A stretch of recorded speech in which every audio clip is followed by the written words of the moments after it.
Alpha's wrapping up. We have just a few days left, and beta has been officially announced by Blizzard to be released on November 11th for testing.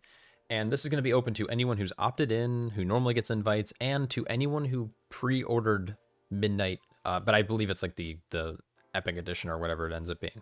So I felt like this was probably the best time to go over everything that's changed about Brewmaster, so you know what to expect whether you're going into testing or just kind of hear maybe my feedback and stuff about the state of Brewmaster coming out of Alpha. I believe Blizzard's goals with Alpha was to obviously get the class into a more desired state for how they believe the class should be playing in the future. There's some things that I really like, there's some things that I'm not that big of a fan of.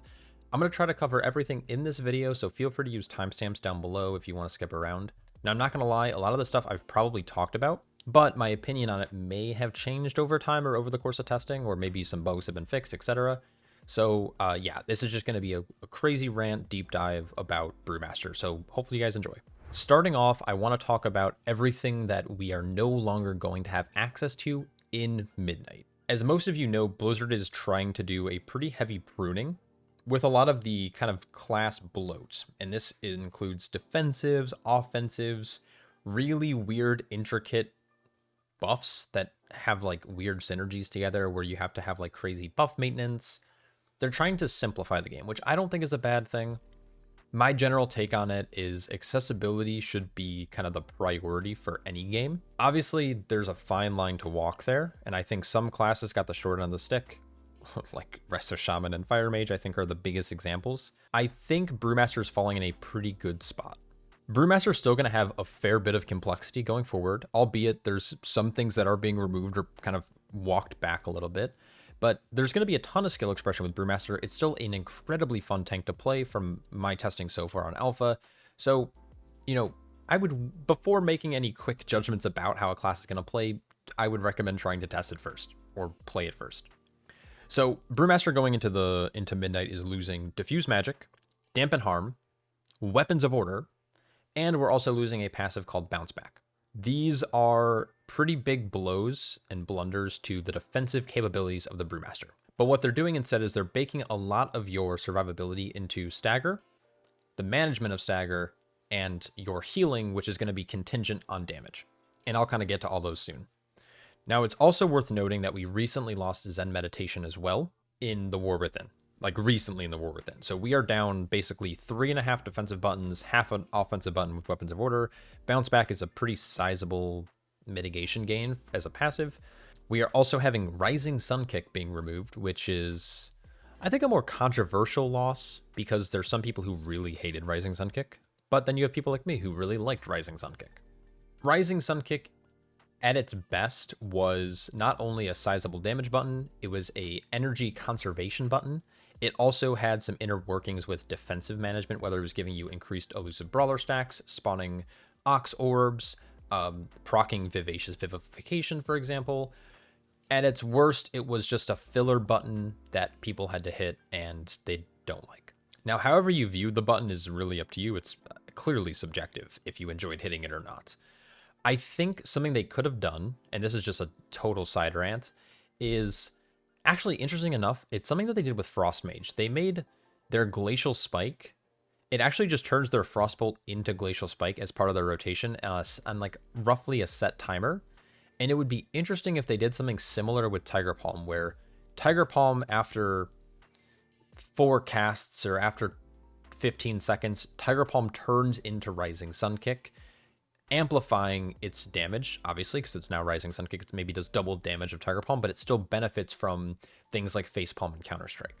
I think that would be a little bit more interesting than just removing the button altogether, but I understand why they're getting rid of it.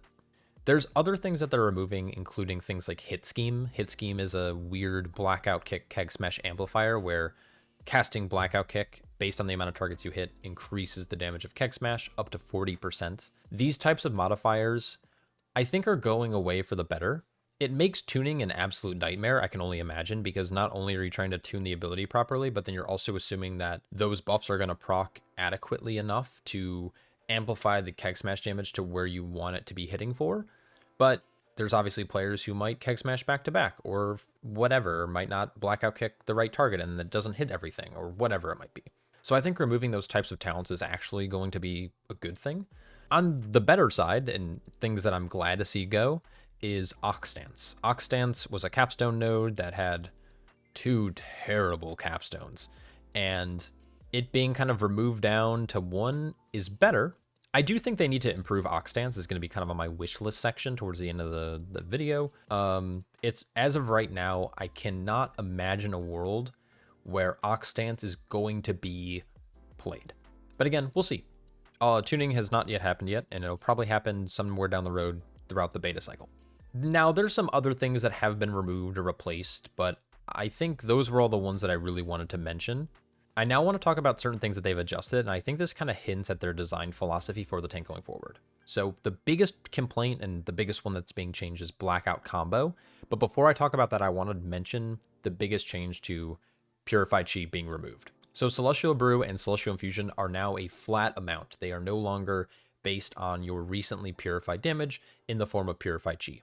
This, alongside Stagger, were kind of complicated mechanics that weren't, I don't think were explained very well in the game, hence why I made a masterclass series in the first place. And so them being removed homogenizes our mitigation palette, right? You pop and absorb, it's going to absorb for a static amount. You're going to do this pre-pull, and then you're going to do it during pull whenever it's basically available. I think this change, yes, it does simplify how you're going to mitigate damage through this ability in particular, but I don't think it makes the class easier or harder to play. That leads me into Blackout Combo. So they have pruned out 3 of the 5 modifiers. So Blackout Combo now only buffs Tiger Palm or Keg Smash. Generally speaking, these were the only 2 buttons you would or should have been hitting. If you were amping up a Breath of Fire or a Celestial Brew / Celestial Infusion, it was probably for a very specific reason or on accident. And if you were purifying, it was probably an accident and a major damage loss. Now, the only time I can think about a specific instance where you might amp up a Celestial Brew or Infusion is like Nexus King Saladar on Mythic for like the big tank buster if you were solo soaking. That was useful, but 99.9% of the time you weren't doing it. The Purifying Brew, same thing. Pausing Stagger more often than not. And when I say more often than not, I mean like in almost 100% of cases, you never really wanted to actually purify. And if you ever did, it was an accident. Now the Breath of Fire one had not only issues, like it was buggy, and it also had like override issues with Breath of Fire as well, which caused some friction. So them removing it is a good thing, though I would like to see them bake Breath of Fire back into this. And I think I'm going to get into that later in the video when I kind of talk about my wish list. If you want to hear that now and you want to skip all this boring stuff, you can skip to that part of the video. I think this Blackout Combo, though, is in a much better state than how it is on live. And I don't think this really diminishes how players play it, because realistically, if you were a good player, you would be hitting these buttons anyways. And I think making it easier for players to understand is a good thing. It is a net positive for the class, for the community, for World of Warcraft in general. Now, some other things that they've changed is they've changed Tiger Palm to now actually cast a Tiger Palm at 100% effectiveness. I think this is a slight oversight. The Tiger Palm, compared to having the additional like CDR or like Rising Sun Kick damage, for example, diminishes this talent a lot. Now, don't get me wrong, it's not a bad, like you can still play with this talent, but I think that they need to, personally, there's like 2 things, do I say this now or do I say it at the end of the video? I'll say it at the end of the video because I think it'll be better in like its own, in its like wish list section. Basically, Press Advantage was reworked to now be Tiger Palm instead of your other abilities, and this, I think, diminishes how strong Press Advantage could potentially be. A thing that they have been changing too is it seems like they're trying to move away from stagger amplifications on certain effects. So for example, Dragonfire Brew on live servers right now is contingent. Its damage is contingent on your stagger level, right? If you're in red stagger, it's going to do way more damage than if you're in green stagger. They have gotten rid of that. It now just does 100% more damage. And after you cast it, it breeds 2 additional times for even more fire damage. High Tolerance is another great example. It no longer gives you haste based on your level of stagger. It just simply refunds Purifying Brew if you have elevated stagger. Now, elevated stagger, this is like a whole nother can of worms. Basically, elevated stagger means if you take if there's ever a quick increase, a massive, like a massive jump in stagger. It doesn't necessarily mean you're in red. It doesn't mean if you're in really high red. It just means if you go from like green to yellow quickly, or green to high green really quickly, or red to red really quickly, when you react with a Purifying Brew, it'll have a reduced cooldown. This has some really interesting implications and interactions with like Guy Plin's Imperial Brew, for example. It also has some interesting interactions with like the Apex talents. So I think overall, I think players will prefer this version of High Tolerance as long as we don't require a ton of haste to actually continue to perform on the class adequately. What's interesting about these changes though is things like Training of Nizao and even Staggering Strikes being changed to be based on like missing health or level of stagger still exist. So it's not that they're trying to move away from it, but they're trying to make some talents more enticing to play with maybe, or I don't really know. Like, it doesn't make sense for them to change one but not the other, in my opinion. I think training is fine, especially like how it scales with content, but I also think light brewing is going to be a little bit more attractive now with some of these other changes like high tolerance. A lot of this stuff is theoretical because we can't test any of this stuff in high content yet because Mythic Plus isn't available in the alpha testing. It's going to be available during beta, and that's when we're really going to get to see which talents are performing, which talents are bugged, and really come up with some really cool builds. Some of the more smaller changes that they've made as well is like Vivacious Vivification is now procced on Keg Smash instead of Rising Sun Kick. This is a small buff because Keg Smash has a shorter cooldown than Rising Sun Kick, but albeit it's still, realistically, you're not going to be casting Vivify all that often. You're probably going to overlap a lot of your procs. The last major adjustment I want to talk about is specifically Storm South's last Keg. With the removal of Hit Scheme, Keg Smash does not do that much damage, even when playing Shado-pan. And so what's interesting about this is Keg Smash deals 50% additional damage to its primary target, has 1 additional charge, and its range is increased by 10 yards. The additional charge and the range increase is really good. What's not great about this is that it's only primary target. So yeah, you can throw your keg from all the way back here. I can chuck my keg from here. It's a very long distance, as you can see. It's almost like probably 30 yards. And so it's going to make like pulling trash mobs a little bit easier. But the primary target has some pretty major issues with threat. They need to buff Keg Smash baseline damage. Like, they just need to do it. They need to do that now or over the course of beta. Because even in follower dungeons, I am losing threat to follower DPS. I'm losing threat to DPS players in keys. Keg Smash needs a glow up. And I'd be fine with them nerfing Storm South's last Keg down to like 30% single target damage or on a primary target. But the way that it's currently working is just not healthy for the tank economy in terms of like threat management.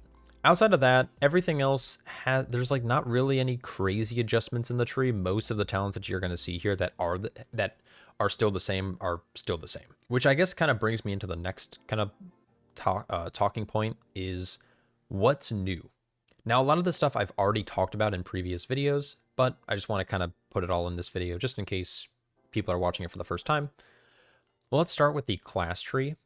So first we have Silent Sanctuary. This is a unique talent because it heals you when you're not in range of enemies. It's like a watered down Ysera's gift for Guardian Druids. What's interesting about this is it opens up the potential for like I don't even want to say a kite meta because like I'm giving way too much credit to this talent if I say that's the case. When you are kiting, you're going to be healing for a small portion of your health every 3 seconds. This can be nice from pack to pack. This could be nice in a situation where you're kiting. This could be nice in PvP, but I'm not a big PvP guy. But essentially how it works is as long as you're not in range of enemies, you should be healing. So I'm going to try to take some damage here, and then I will roll out of range, and then I should get healed by my my Silent Sanctuary. I don't know if this is technically working yet because it doesn't look like I'm being healed at all, even though there shouldn't be any mob within that range. They added a little bit more flavor to Detox as well with the talent Reinvigoration. This will, if you successfully dispel someone from a poison or disease, it gives them a small burst of movement speed. Now, I don't think this will be all that practical because chances are there won't be a lot of situations where not only do you need a Dispel from a Brewmaster or from a Monk player, but the chance that you also will need a Dispel followed by a quick way to get out of a Swirl or a Frontal, probably pretty low. It's just going to be a nice little thing of flavor. Most likely, I think like Mistweavers might take this more than Brewmasters will. I don't really know, but this doesn't seem like an actual choice for Brewmaster Monks, but it does exist. My favorite addition to the class tree actually is Still Step Coil. This applies Disable for 5 seconds when Leg Sweep ends.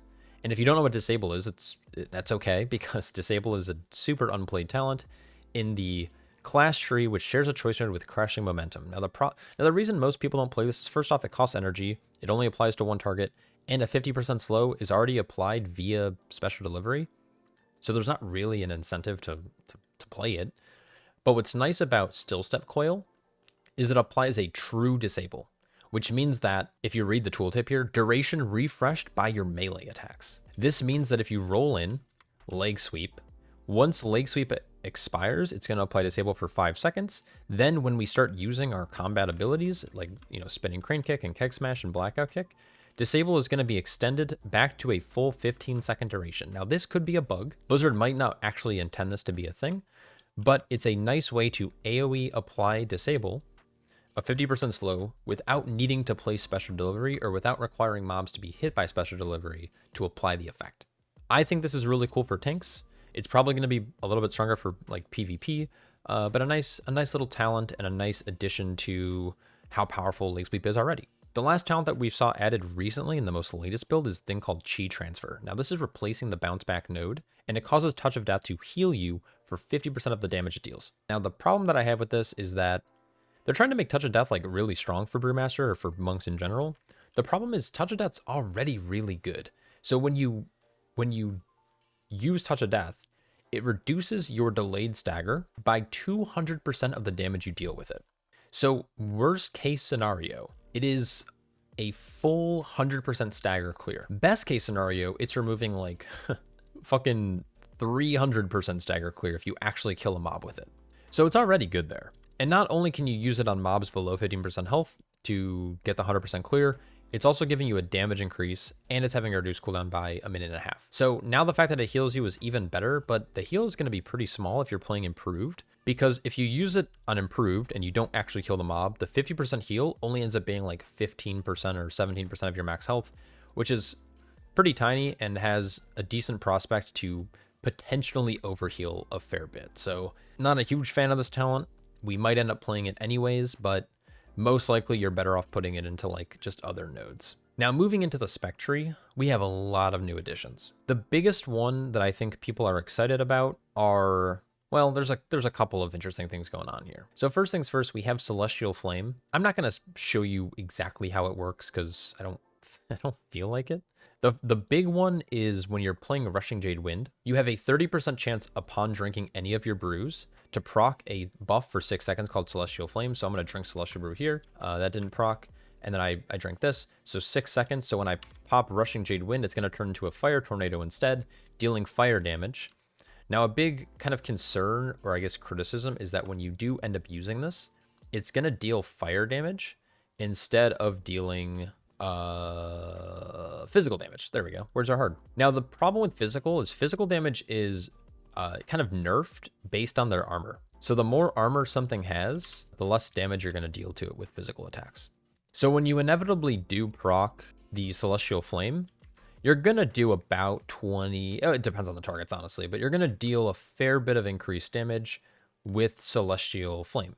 Now, ironically enough, I believe that Celestial Flame, as with current tuning, is going to be stronger with Special Delivery. So what Celestial or Special Delivery does is, when you have the Celestial Flame proc, it's still going to do the physical damage alongside the, I guess, like fire damage aspect. So you're gaining like, basically you're doubling your damage with it and you're dealing fire damage. So I don't know if that's just like a tuning issue or what, but I think people are pretty excited about Celestial Flame.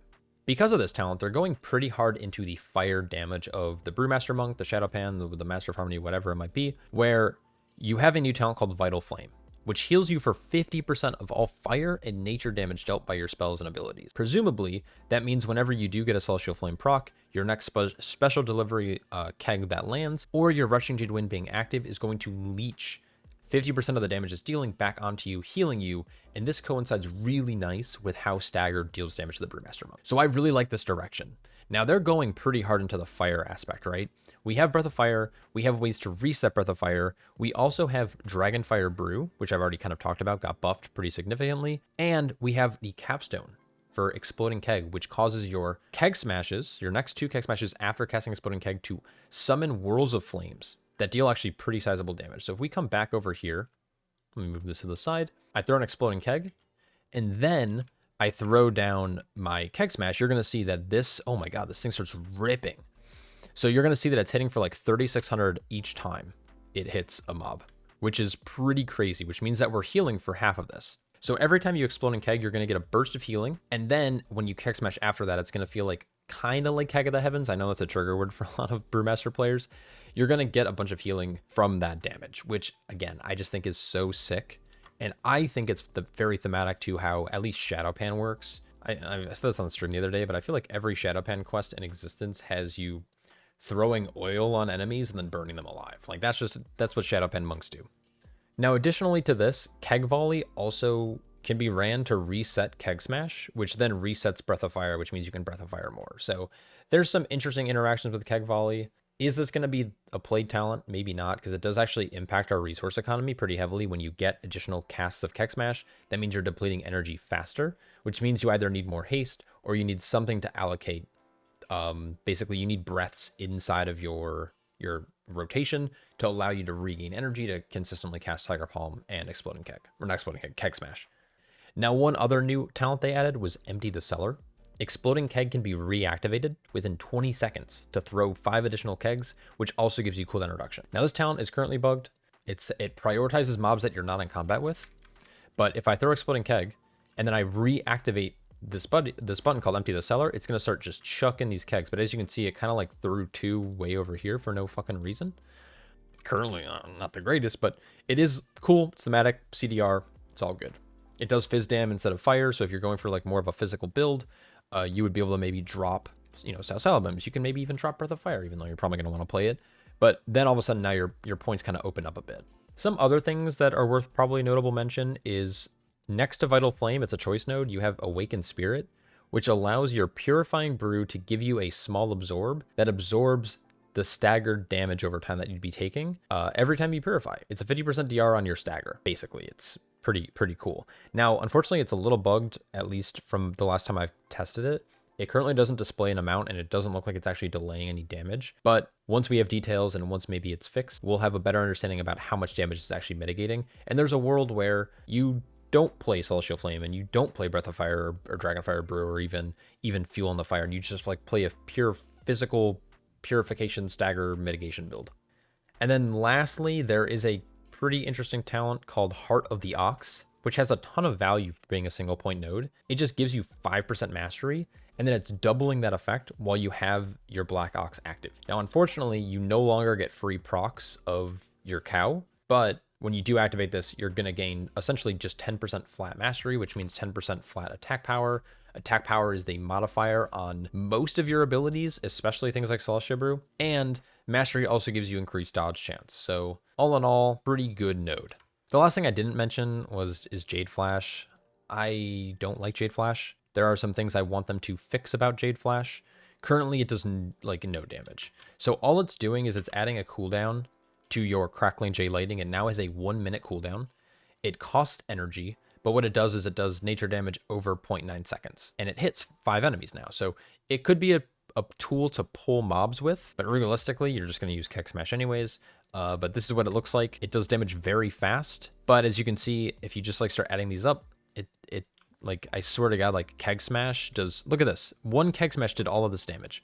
And then you have like this, it's what I'd like to see, and this is going to kind of go into the wish list area, but increase the damage by like 1,000%. Like, just make it fucking be a cooldown. If it's going to have the length of a damage cooldown being a minute, it should deal a minute worth of damage. Like, it should be a very powerful effect. There's other things that they could change, but I'll get into that later.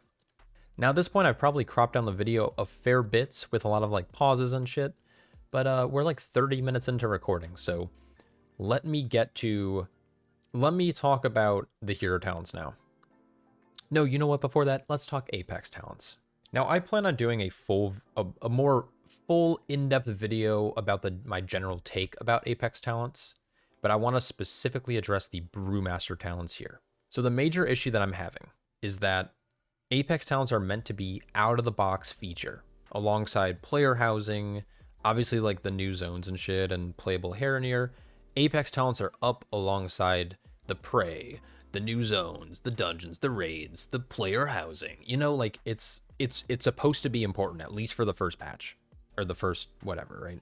So that makes you think that regardless of design, they want you to play with the Apex talents. So they should be thematic. Now, what is an Apex talent? It's hard to describe it, but basically they want to build upon the core theme, the core identity, the core ability of the class. So for Brewmaster, this is when you drink brews. Makes sense. For other tanks, it's the Shield Slam, it's your Metamorphosis, it's your Avenger Shield and Shield of the Righteous. You know, like it's kind of the core, whatever the core thing is for that tank, whether it's, again, like drinking brews or being in meta. I want to say that thematically, I love this Apex talent, but I don't like the way it's being implemented. So Bring Me Another has a chance, a 20% chance when you drink a brew to give you a buff called Empty Barrel. And this Empty Barrel buff is going to be discharged when you press your next keg smash. So in this case, if I apply change and I just take the first Bring Me Another, I should, in theory, have to hit my brews a couple of times, and it's going to change my keg smash to that barrel. So here it is. I did it 3 times. And when I chuck my next keg, you're going to see like a big fat barrel get launched up in the air, and it's going to hit one target. And let me see if I can find the damage event in here. Empty Barrel hit for 2,754. Now, Keg Smash, on the other hand, hit my primary target for 6,000. So it's like a nice little single target increase. It's a little RNG, and that's fine. So like you either probably not going to play with this, but you can build upon your Apex talent. So that then there's a 2-point node after your first one, which does some pretty good stuff. So your first point is going to increase your physical damage dealt by 5%, and it's going to cause your Empty Barrel to hit not just one target, but now 2 targets. But for each bounce, it's going to diminish by 20%. And so when you put 1 point here, the next point is going to be, it's going to double the Fizz Dam up to 10, and it's going to cause your Empty Barrel to now hit 4 targets, which is more efficient than your first point spend here. So you're going to want to put another point here. But it's all still just a 20% chance to proc. And you're not going to gain as much of a benefit if you're not pulling at least 4 targets. So you kind of see the problem already, right? You have a chance based on consuming brews, just a chance. 20% is pretty low. And you kind of want there to be 4 targets. As soon as there's less than 4 targets, you're no longer benefiting as much from this point. But then they introduce the capstone.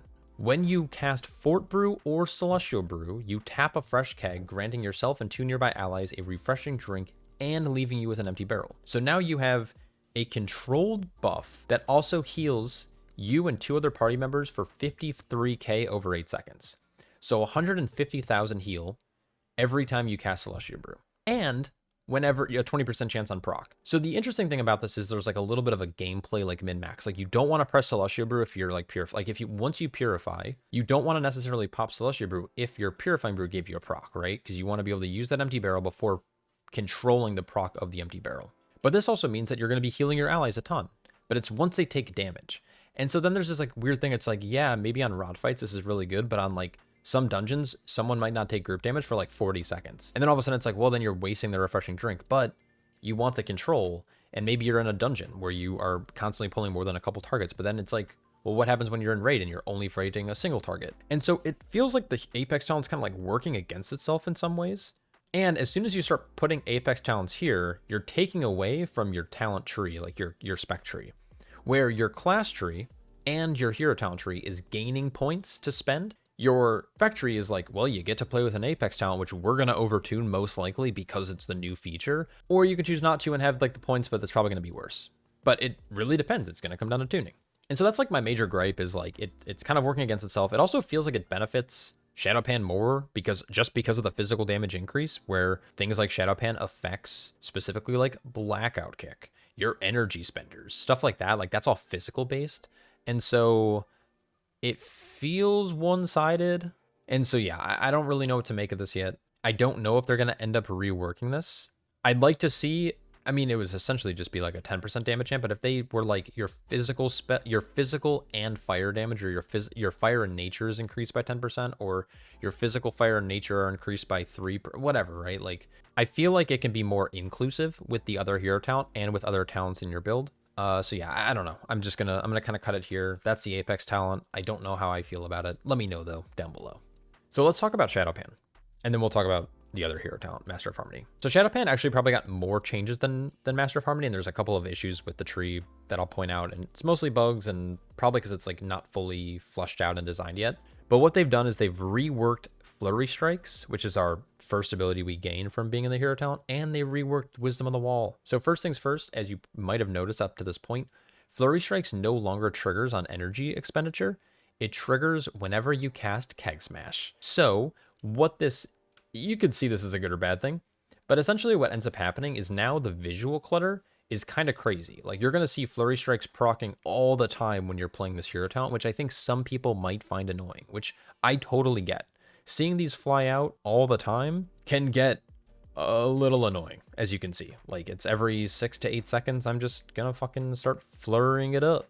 So that's like the first change. And then when we come to the capstone, it now causes, when you have your cow active, your Black Ox, Breath of Fire now also launches Flurry Strikes.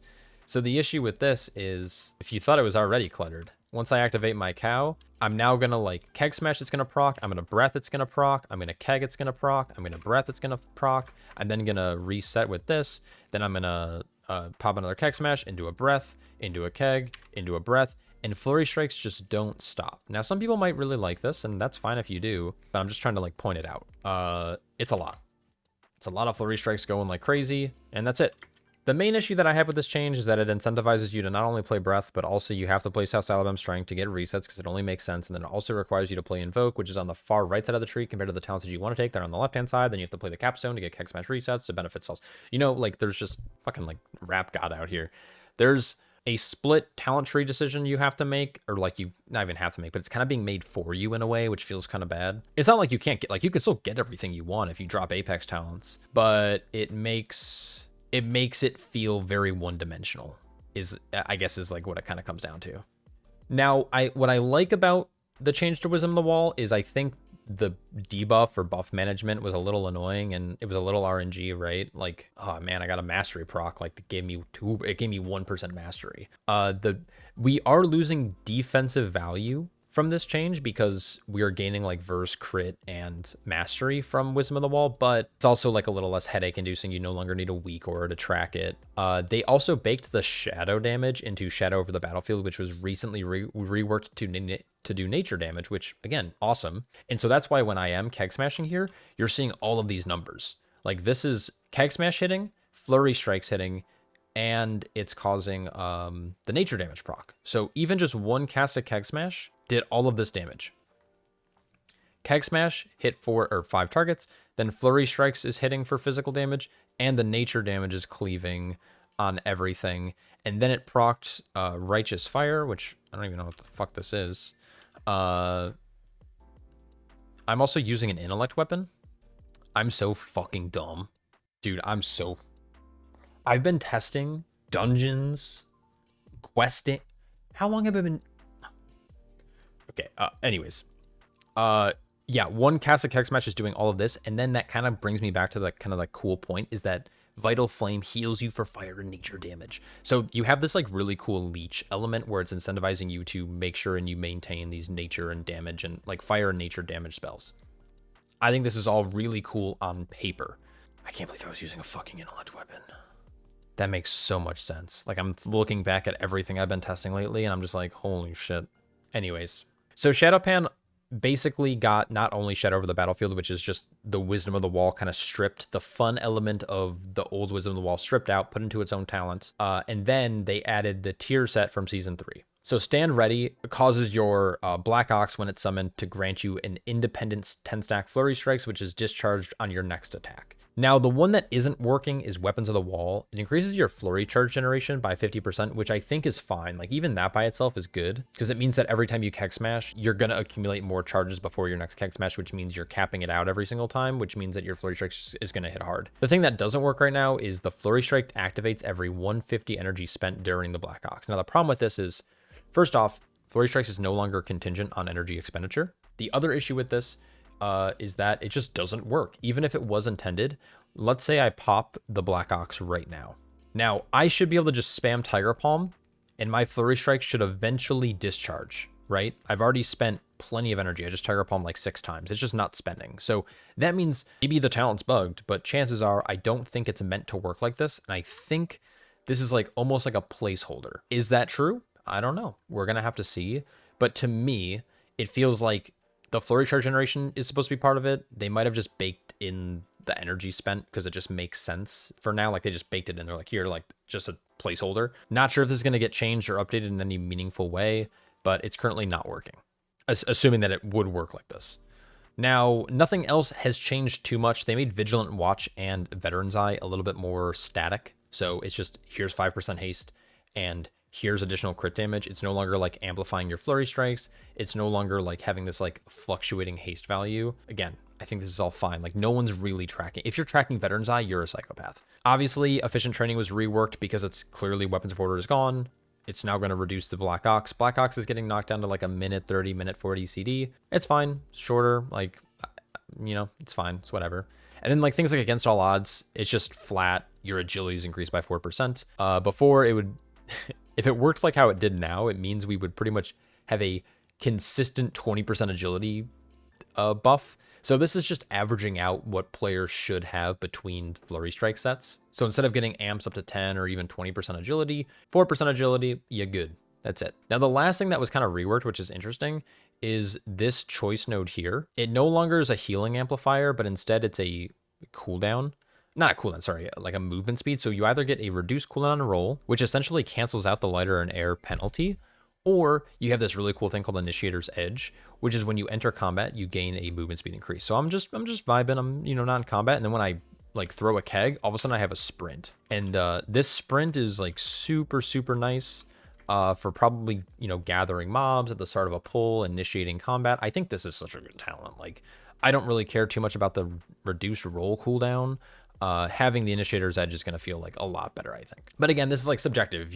Like roll is probably better for like a raid fight, but in Mythic Plus, Initiator's Edge might be a better choice. So all good. The only thing I wish they would fix or change or update or buff is Whirling Steel. When your health drops below 50%, you summon Whirling Steel, increasing your parry chance by 15% and avoidance by 15% for 6 seconds. It's a 3-minute cooldown compared to Predictive Training.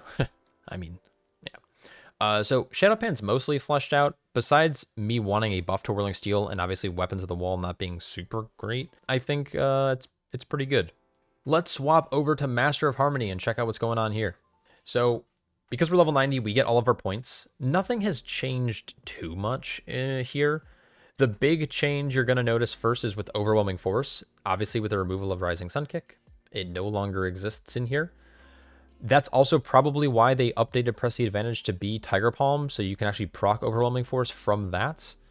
I think with the removal of Rising Sun Kick, I think maybe they can buff Overwhelming Force to like 30%. I don't really know. But everything else is kind of the same. Like, you're going to still have the same amount of Amplifying Vitality. You're still going to have an extra Slushy Recharge. You're still going to get more physical or fire damaging stacks from Balanced Stratagem.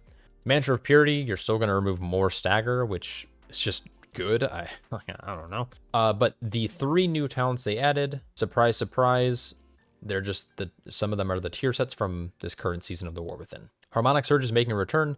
Casting Slushiber guarantees that your next 2 casts of Tiger Palm or Vivify will trigger a Harmonic Surge, dealing damage split between all your targets and other nearby enemies. So what's interesting about this node is the addition of Vivify. Now, I don't think this affects Brewmasters all that much, but when you do, and as you can see, after casting Slushiber, bam, Slushiber's cast.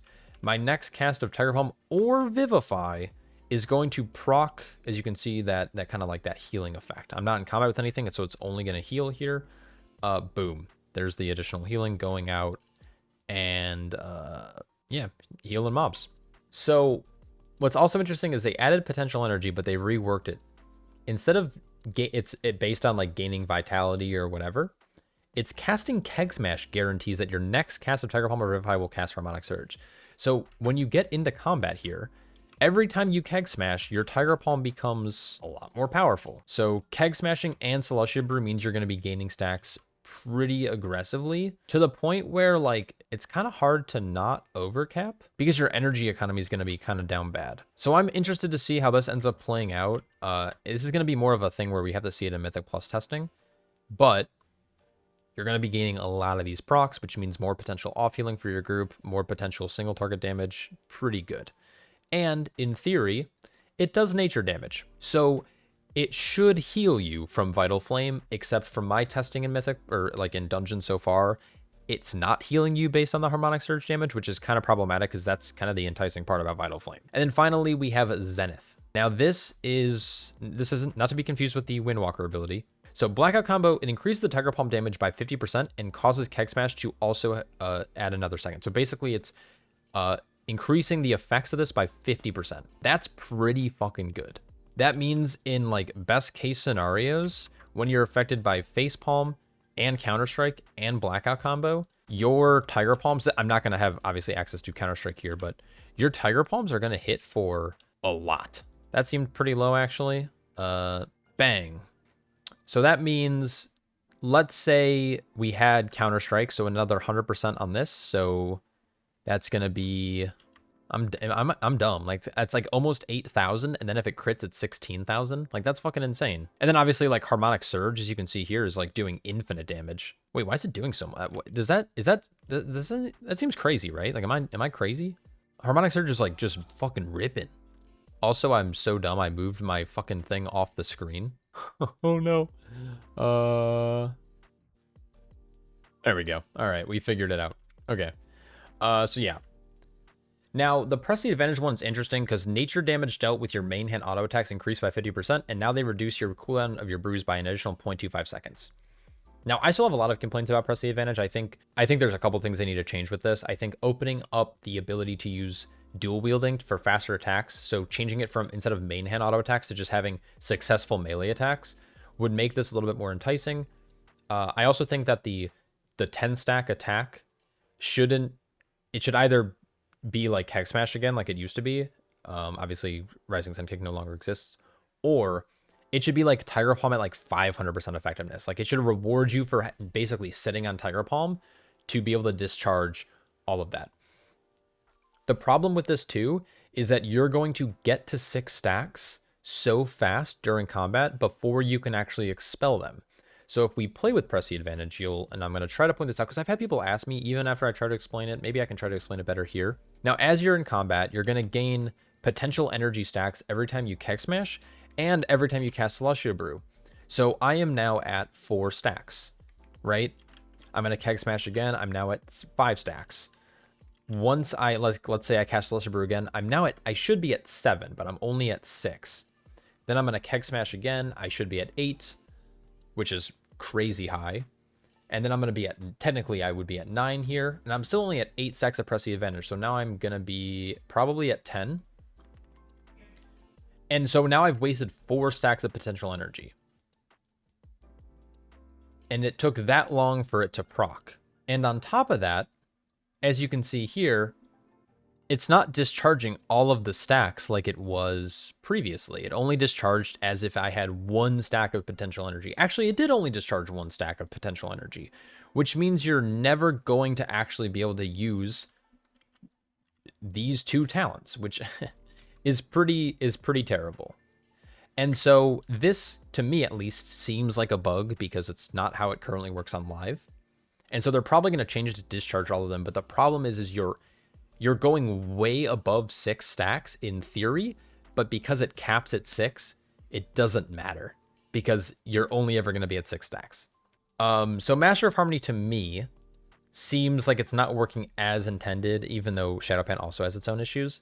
So I'm pretty much steering clear of this talent and this hero talent tree for the foreseeable future until like later beta testing. Obviously, I'm going to play it each week especially as they like roll out updates. But as of right now, Press the Advantage is still unplayable in a lot of cases. Interesting concept. I just think they need to make it every successful auto attack. So let you use main hand or like dual wielding weapons to proc it faster and make it consume all the stacks, maybe increase the potential energy stacks up to 8 or whatever.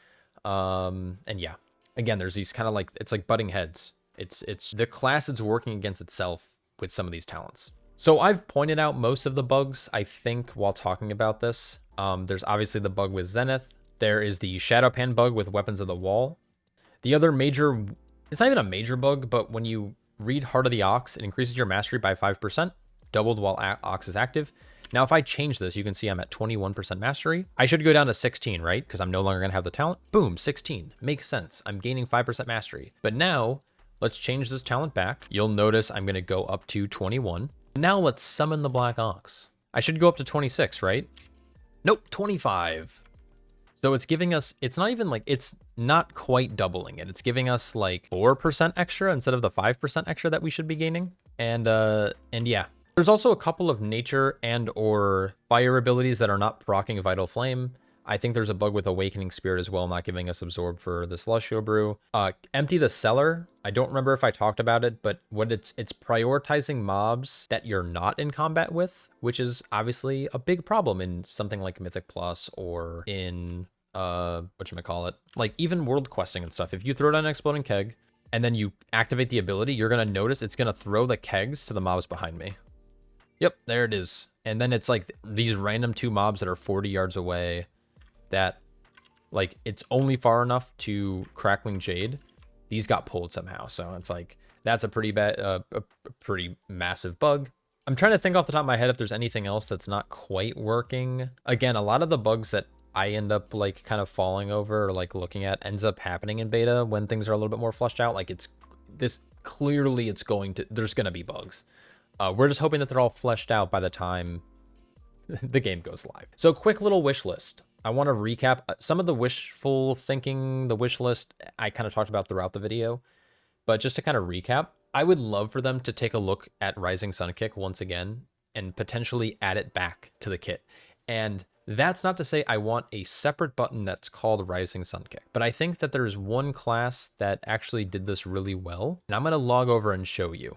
And so I'm going to log on to my big old dragon mage, and I want to show you what I think could work to keep Rising Sun Kick in the kit.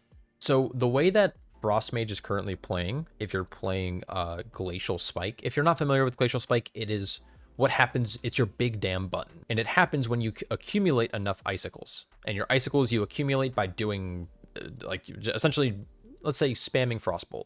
So Frostbolt is like equivalent to Tiger Palm. So what would happen if when you're just like Frostbolting and you're accumulating these charges that are above my head, what happened if like every 5th Tiger Palm, it turned into Rising Sun Kick? So Frostbolt's now going to turn into Glacial Spike. It's the same button, same keybind. It just now has basically a big modifier on it. Your Frostbolt is replaced with Glacial Spike. So what if they did a thing where your Tiger Palm became Rising Sun Kick and then was affected by the modifiers that Tiger Palm is affected by? And it just did like, I don't know, 2 times the amount of damage Tiger Palm would do. That's a fairly wishful thinking, but I think it could be a more interesting way to like keep the monk aesthetic while keeping that kind of like historically monk ability in the game still, at least for the Brewmaster. I get it could be a little confusing for players like, oh, why is my Tiger Palm turning into this? But you would just continue hitting it as if you would just be doing your normal rotation. It can cost energy still, like it doesn't have to not cost energy, but then it would be affected by Facepalm and Counter-Strike, and it would just do like a shitload of damage. And that could feel pretty cool. I think Ox Stance needs a rework to be competitive. The capstone in the old tree reduced it to 40% of your max health to consume the charge of it. I think that would actually be a more competitive talent, just baseline, like 40% instead of 60%. 60% on Ox Stance falls into this really weird category where you have to be taking enough damage up front for it to actually proc and get consumed. Most of the time, in most forms of content, you're not actually proccing Ox Stance, and if you do, it's very rare. It's like on a specific tank buster in a specific pack. Or it's like a tank buster from a boss. But more often than not, players end up sitting at 10 stacks, and it's only good in niche scenarios, and you have to have a really good understanding about the damage profile of a dungeon, and you have to have an understanding on scaling, your health, your stagger levels, and more often than not, you have to look at logs to know if you're actually consuming it. So Ox Stance should be more of a passive damage reduction that's getting consumed frequently. I think it could be based on like, I don't even know, like I think reducing the number could be good, but it could also just be like, after you gain 10 stacks, you gain like an absorb shield for X% of your health or whatever it might be. But like there's a way that it should reward you for playing it and not be contingent on like your ability to use third-party applications like Warcraft logs to understand, oh, in this 18 Priory, it only got consumed twice, so I don't need to run it, but now in the 19 I do, or I only need to run it in Floodgate, but I only need to run it for this specific boss. Like, that kind of stuff is like really fucking sweaty. Don't get me wrong, I like it because I'm the person who's going to research it, but I just think that Oxtan should be a talent that has a clearer tooltip and can benefit more players than it currently is. Most of my other wishfulness, my wish list, is when it comes to tuning. I think Jade Flash is a really good example. I think Jade Flash, because it's turning Crackling Jade into a 1-minute cooldown, it should deal damage as if it's a 1-minute cooldown. Give it some kind of amp on it, make it do 200% more damage, 500% more damage, 1000% more damage, or reduce the cooldown. Make it a 15-second cooldown, a 20-second cooldown. 60 is fucking atrocious. And I can't imagine a world where anyone will realistically play this in PvE content. I'm not saying it needs to do as much damage as Exploding Keg, but it needs to do way more damage than it's already doing. And then, of course, I think Keg Smash tuning, as it currently stands, is a little underwhelming. For example, am I wearing any other Intellect gear? I'm kind of nervous I'm wearing Intellect gear. As it currently stands, like, Keg Smash right now, as you can see, is hitting for like, that's a big crit, but it's hitting for like 3,000, 3,500. The problem is like, Breath of Fire is also hitting pretty hard. Like right here, my main target took 4,300 damage and then everyone else took 2k. And then on top of that, it's also dealing additional damage from the additional Dragonfire brews that are going to be hitting the mob, and it's doing the damage over time. And so I think Keg Smash needs to be buffed a little bit more. Like even in dungeons, like, okay, this is going to be funny because I just admitted that I was using an intellect weapon, but I was having struggle like maintaining threat in follower dungeons and player dungeons through like whatever testing I was doing. Like it just, I think Keg Smash needs to have a higher baseline number than it currently has like right now. Now, of course, I can't discount the fact that our tier set's going to give us more Keg Smash and Breath of Fire damage, and Keg Smash is going to have a reduced energy cost and deal more damage as fire whenever we Keg Smash a target that has Breath of Fire applied to it. But threat is a very big complaint in this game for me, and I hope that Blizzard can bring Brewmaster up to where other tanks are. Like a Blood DK Blood Boils and they have threat. Prout Warrior fucking hits Thunderclap and they have threat. But as a Brewmaster, there's times where I hit Keg Smash and I don't feel like I have threat. And it's a little annoying. Now, the last wish list thing that I have is I really want them to add Breath of Fire back to Blackout combo, because I think the synergy it could have with not only Breath, not only South Salabim Strength, not only Dragonfire Brew, but also things like Keg Volley and Wisdom of the Wall being like the Breath of Fire and our tier set that's coming out, I think would make it really cool for Breath of Fire to be like the big buildup. You Blackout kick, you Keg Smash, and then you dump all this fucking fire onto a mob. I think that would be so sick if it did, like, if Breath of Fire was our top damage for a tier. And I think a Blackout combo would be really interesting because you would like Keg Smash, Blackout kick, Breath of Fire, big 50% damage amp. It's like doing more damage than Keg. It's applying fucking big fucking dot. It's you're breathing on them multiple times. It's proccing flurry strikes because of the Nizao Wisdom of the Wall shit. It just, that would be my like favorite thing. If they did that, oh my god. I would fucking, oh my god. I would fucking cream. That's it. Anyways, I know this was a long video. My voice is shot. I've also recorded this video like 2 times before this, because I needed to mentally walk through everything, but doing it out loud. And so I've recorded this video, like I've probably been sitting here talking about Brewmaster for the last 3.5, 4 hours. And so I hope I was able to kind of explain everything. If I miss anything, I'm sorry. I hope I was able to kind of cover most things that have changed. If you're someone who's interested in testing beta, you can opt in on Blizzard's website. I will try to provide the link down below. If you're someone who bought the Epic Edition of Midnight, I'm not saying go out and buy it, but I'm saying if you did buy it, I think you're guaranteed beta access. I don't know if it's the first wave or I don't know if it's November 11th or later down the line, but you'll have access. I recommend getting in there and testing. Play around with these talents. Not this talent build that I'm showing you right now, but like mess around with the talents. Have fun, try new things, feel how the class is, because I've been seeing a fair bit of negativity about the changes to Brewmaster and they're removing complexity, but I don't think that's the case. I can't sit here and lie and be like, oh yeah, they're not doing anything at all, because they are making the class more approachable and accessible, but I think there's going to be a pretty big skill curve on Brewmaster still. And a lot of these talents are really fun to play with. And also, the more people who test the class, the better it's going to be going into the live game, because they'll have more data to work with. So if you have access to beta or plan on testing beta, please test Brewmaster and let me know what you think. Anyways, I'm losing my voice. I can feel it. I've been talking too much. It's been a while since I've done I don't think I've ever done a video that's like this long. I'm not sure what it's going to look like in post, but I think it's probably going to be close to an hour. But I hope you guys enjoyed this style of format. Those are all of the changes that were at least important to me that I wanted to kind of get across in one big video. I have plans to do a couple more alpha videos before alpha's over. And of course, I'm going to be not only doing beta videos, but streaming as well. So keep an eye out for that. Anyways, I can't thank you guys enough for watching. If you've made it this far, you know what? Say something down below. Say like, just say something like, yo, those pancakes are fire. Yeah. Massive shout out to all my Patreon supporters, and I will catch you guys all in the next one. Peace.